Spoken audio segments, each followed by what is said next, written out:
We'll now turn to an announcement out of an incredible discovery at the bottom of Lake Superior. The Arlington was a bulk carrier ship that went down during a storm 84 years ago, with its wreckage found 600 feet underwater. Vasilios Bellos reports. A World War II era ship have been found in Lake Superior.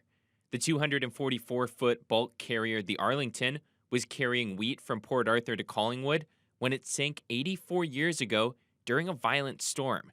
The announcement of the discovery was made by the Great Lakes Shipwreck Historical Society and shipwreck researcher Dan Fountain. Fountain was the one who spotted the anomaly while studying remote sensing data in the search for shipwrecks. From the Great Lakes Shipwreck Historical Society, them putting up the boat, the sonar, the volunteer crew, and the long haul that they had to get the boat over to the search area. So it was a lot of effort by a lot of people. So finding it, while it was exciting, it was also a relief to say, "Oh, we didn't do this in vain."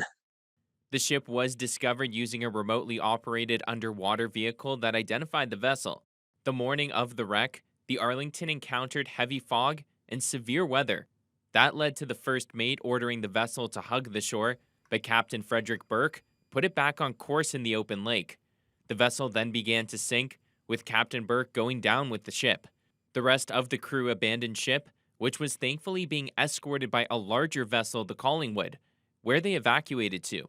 If the Collingwood hadn't been accompanying them, it could have been a true disaster where these are small lifeboats. They're the best they had at the time, but being out in those seas that far from shore in a lifeboat would have been, and at that time of the year, it was May 1st. Fountain hopes this is the last chapter in the story of the Arlington and that it brings closure to the family of Captain Burke.